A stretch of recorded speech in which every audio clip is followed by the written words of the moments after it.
Oke, assalamualaikum warahmatullahi wabarakatuh. Sebelumnya perkenalkan, nama saya Ilan Haki dengan NIM B1D 220700. Pada mata kuliah ini, struktur konstruksi 2, saya akan menjelaskan materi terkait pondasi dangkal. Di antaranya itu plat beton.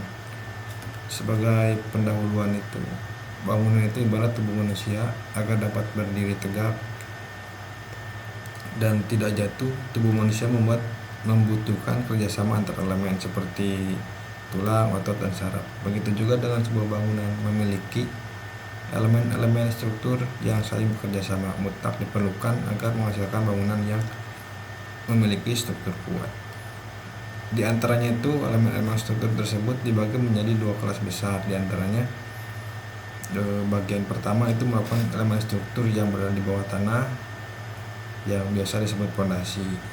Sedangkan bagian lain adalah elemen-elemen struktur yang berada di atas tanah seperti kolom, balok, dan slope gitu kan.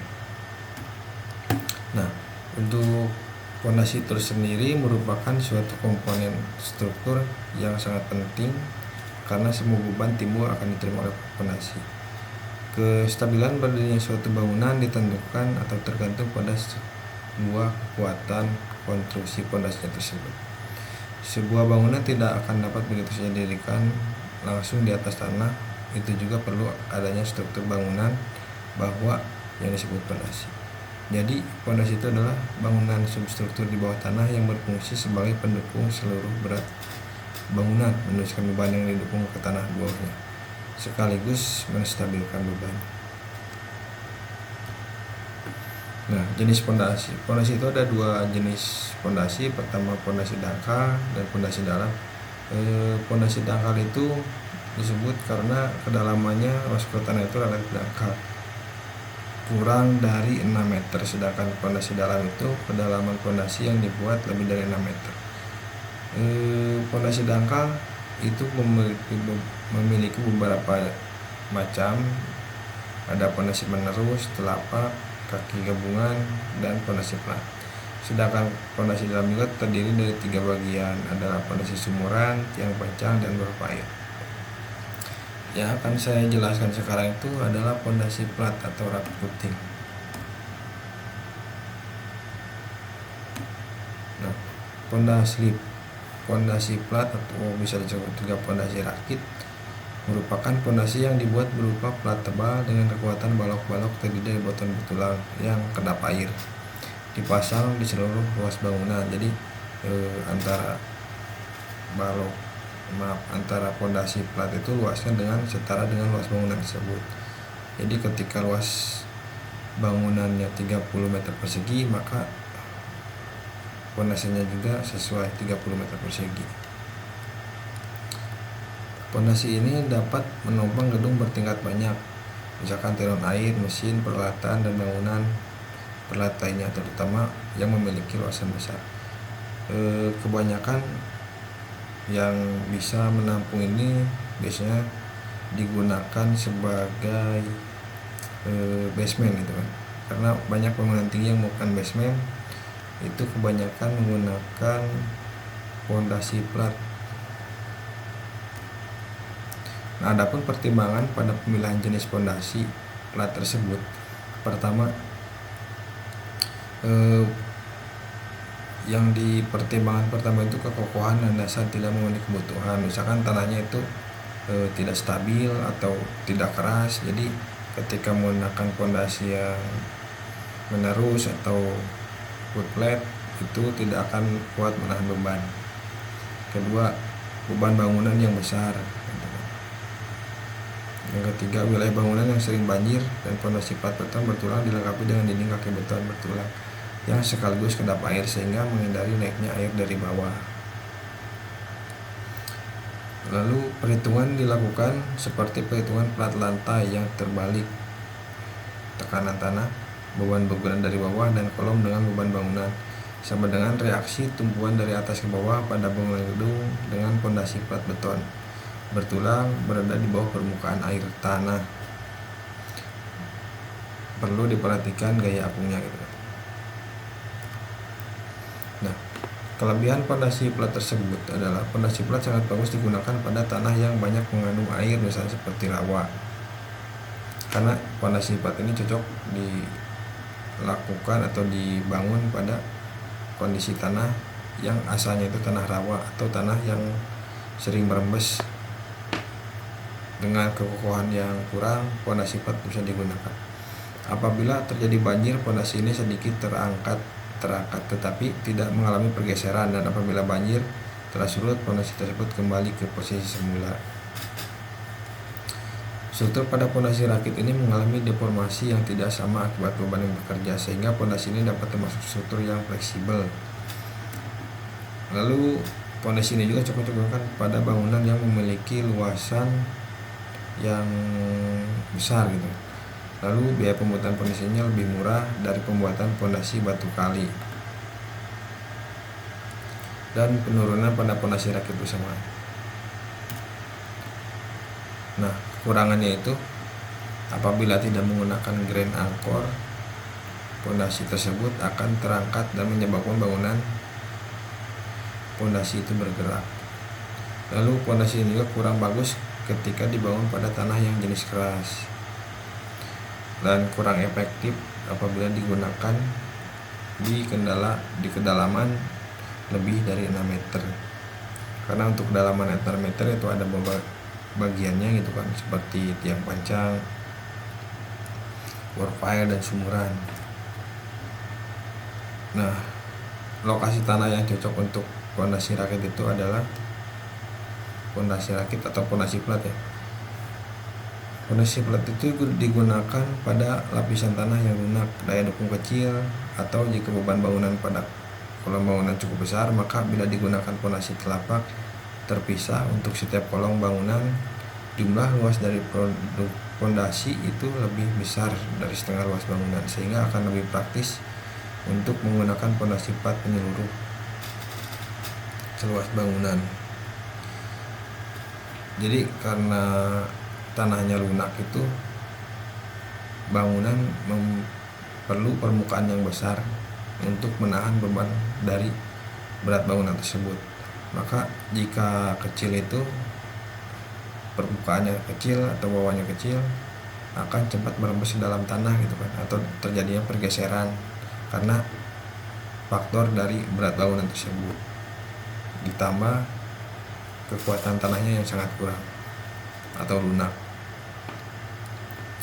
Nah, hal yang perlu diperhatikan pada perbaikan pondasi plat ada antara lain jenis tanah, beban bangunan, luasan bangunan, kondisi proyek, dan muka air tanah. Dan muka air tanah juga ini sangat berpengaruh gitu kan. Lalu ada tahapan pekerjaan pondasi plat atau rakit. Pada pekerjaan pondasi flat atau rough foundation memiliki beberapa tahapan pekerjaan, terdiri dari pekerjaan persiapan, pekerjaan lantai, dan backing permanen yang terbuat dari batako, lalu pekerjaan grand anchor yang vertikal, terus pekerjaan tulang, pekerjaan chemical anchor atau water stop, pekerjaan backing, lalu pengecoran, lalu pembongkaran backing, dan pemilihan beton. Nah, pada tahap pertama itu kan perlunya persiapan. Beberapa yang perlu disiapkan dalam melaksanakan pekerjaan foundation yaitu peralatan, bahan, dan tenaga kerja. Alat-alat yang dibutuhkan itu terutama itu concrete pump, vibrator konkrit, lalu concrete mixer, dan alat bantu pertukangan. Untuk bahannya tersendiri itu ada solar, batako, kawat, dan besi gitu kan. Nah, setelah pekerjaan persiapan selesai, selanjutnya pekerjaan lantai kerja atau pembangunan lantai kerja dan backing permanen. Tahap pembuatan lantai kerja yaitu pemasangan batako lantai kerja, ditimbun oleh tanah lalu dipadatkan dengan menggunakan ekskavator atau beko gitu kan. Sebelum lantai kerja dicor, karena ada penurunan elevasi, maka lantai kerja yang akan dibuat kolom. Setelah itu baru dilakukan pengecoran. Nah, seperti pada gambar tersebut, Jadi untuk backcasting menggunakan batako itu adalah untuk memperkuat batas juga memperkuat tahanan dari beton yang akan diturunkan ke lantai kerja tersebut. Nah, ini ada juga foto untuk pemadatan lantai menggunakan beko atau ekskavator, karena untuk lebih cepat gitu kan menggunakan alat berat itu ketimbang menggunakan tenaga dari manusia tersebut atau SDM-nya. Nah, ini dapat dilihat untuk contoh atau gambaran pengerjaan lantainya. Nah, setelah pekerjaan lantai selesai, lanjutkan dengan pekerjaan grand anchor vertikal. Pekerjaan anchor vertikal itu dikerjakan setelah pekerjaan lantai selesai. Tahapan pekerjaannya terdiri dari pekerjaan pengeboran atau melubangi bagian lantai untuk dijadikan sebagai kolom gitu kan. Nah, setelah pengeboran setelah pekerjaan vertikal, lalu selanjutnya adalah pekerjaan pemasangan tulang gitu kan. Pekerjaan tulang raponase dimulai dengan fabrikasi tulangan dilakukan di tempat bekerja atau di los bekerja dengan diameter tulangan utama digunakan sesuai dengan bar bending schedule gitu. Pada perakitan baja tulangan diangkat oleh tower crane. Nah, karena beban berat di situ kan berat, jadi menggunakan alat berat yaitu tower crane. Jadi dibuat di tempat kerja lalu diangkat ke lokasi yang akan dijadikan pondasi plat tersebut.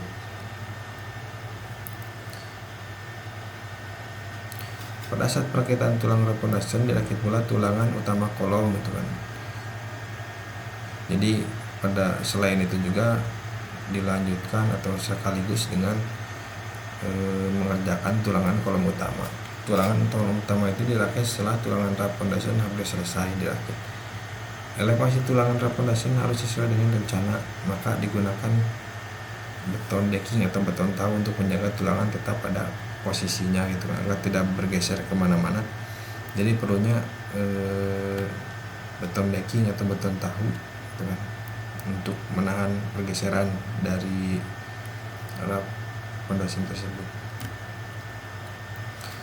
Nah, lalu melanjut ke pekerjaan semikal atau angkor dan waterstop. Semikal angkor dipasang pada di-wall atau dinding sebagai penyambung antara di-wall dengan rap foundation. Waterstop itu dipasang agar supaya tidak ada kebocoran pada beton sehingga air pada beton masuk ke dalam waterstop. Nah, setelah itu lalu pengerjaan backcasting atau pemasangan backcasting untuk rap foundation. Kalau tadi kan backcastingnya untuk lantai kerja, sekarang backcasting untuk fondasi plat tersebut. Pekerjaan backcasting rap foundation hanya dikerjakan pada pinggir-pinggir saja gitu kan, untuk batas-batas tanah aja yang digali, karena backcasting pada rap foundation berfungsi sebagai stop cor atau batas coran. Backcasting terbuat dari papan phenolate film atau multiplex dengan tebalnya itu yang 12 mm gitu atau 1 cm lebih. Setelah pekerjaan backcasting selesai, dilakukan pengecekan terhadap kekokohan backcasting agar tidak terjadinya coran yang dapat menjebolkan itu kan. Jadi backcasting harus kuat. Jika backcasting sudah memenuhi, maka dilakukanlah untuk pengecoran. Nah, pengecoran dilakukan pada malam hari itu karena suhu dan cuaca relatif stabil.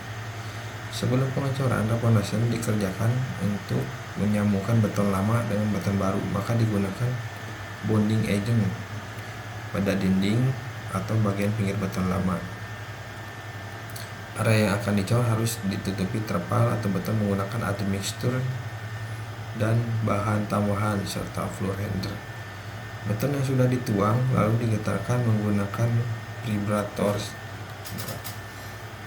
Nah, gunanya vibrator itu kan ketika ada rangka besi gitu kan, otomatis bahwa coreng itu tidak akan masuk semua karena ada campuran batu gitu kan. Nah, perlunya vibrator konkrit ini untuk meratakan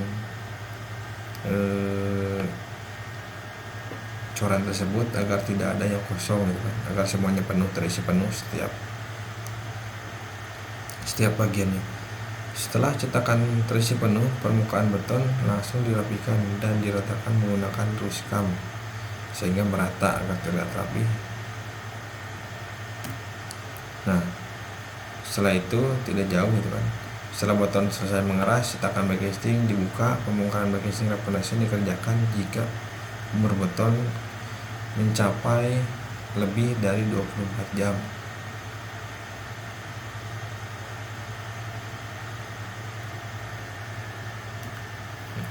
Nah, setelah selesai pembukaan, lalu sekarang adalah perawatan beton dilakukan untuk menjaga mutu beton supaya beton tidak retak. Setelah pengocoran, perawatan beton dapat pada daerah pondasi itu menggunakan styrofoam atau triplek setelah selesai pengocoran.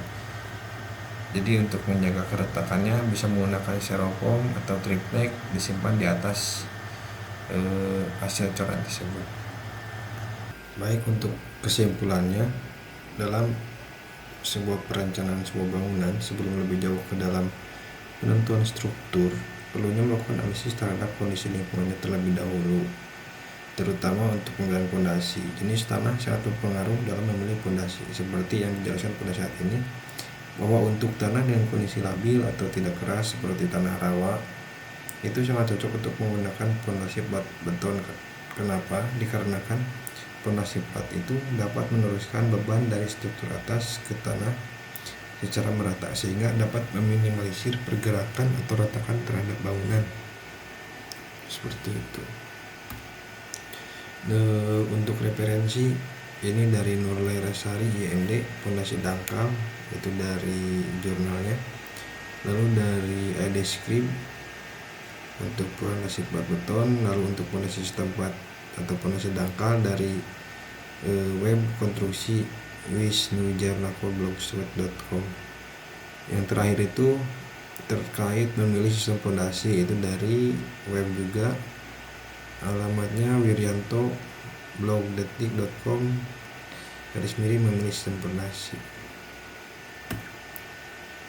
Baik, seperti itu yang bisa saya sampaikan untuk saat ini. Terima kasih atas perhatiannya. Wassalamualaikum warahmatullahi wabarakatuh.